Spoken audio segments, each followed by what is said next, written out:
Hello friends, welcome to our channel reorient. एक client का query था कि गुड्स अगर उसके फैक्ट्री में लोड होता है और मूव करता है वेब्रिज की तरफ फॉर वेटमेंट, यानी वजन होने के लिए वेब्रिज की तरफ जाता है और फिर वजन होने के बाद इनवॉइस जनरेट होता है और गुड्स मूव करेगा कस्टमर के वेयरहाउस में, तो ई वे बिल कब जनरेट होगा? जब गुड्स फैक्ट्री से वेयरहाउस की तरफ जाएगा या डायरेक्टली वेटमेंट होने के बाद फैक्ट्री से कस्टमर के वेयरहाउस एड्रेस पे ई वे बिल जनरेट कर दे।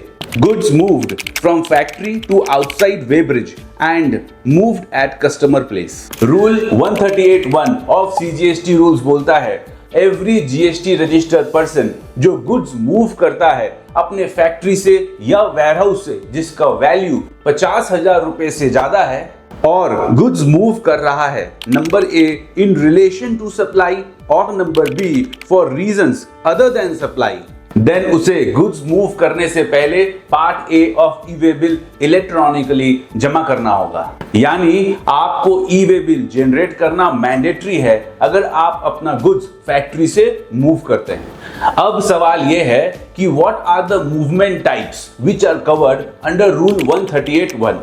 आइए देखते हैं। फॉर सप्लाई उसके अंदर है नॉर्मल सेल ऑफ गुड्स।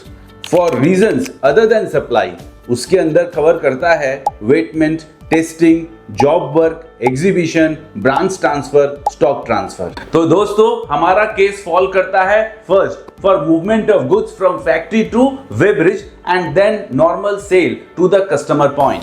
अब आइए देखते हैं what are the steps which is to be followed. Step 1 issue delivery challan, जो रूल 55 में बोला गया है। Step 2 generate E way bill on delivery challan. Step 3 issue tax invoice after weighment, यानी वजन होने के बाद टैक्स इनवॉइस इशू करिए। Step 4 most accepted and recommended generate fresh E way bill on invoice basis from factory to consignee place. Reason supply originated from factory not weighbridge. अब आइए देखते हैं ई वे बिल जनरेट करते समय आप portal में क्या स्टेप्स फॉलो करेंगे। 1 जनरेट न्यू ई वे बिल। 2 डॉक्यूमेंट टाइप क्या होगा? Tax invoice. 3 फ्रॉम फैक्ट्री, यानी कहां से गुड्स उठ रहा है? फैक्ट्री से। नंबर 4 डिस्पैच फ्रॉम, कहां से डिस्पैच हो रहा है? वेब्रिज का एड्रेस पे। Number 5 bill to consignee, ship to consignee. 7 enter actual weight. 8 vehicle same और new. Number 9 generate E way bill.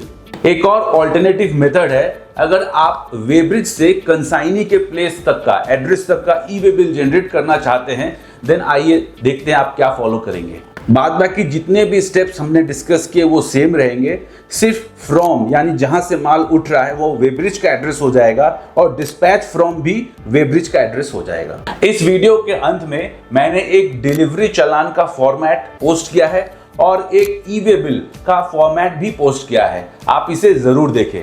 I hope इस वीडियो से आपको लाभ प्राप्त होगा।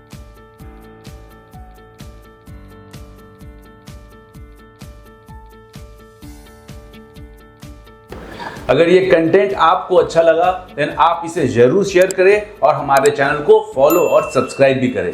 धन्यवाद।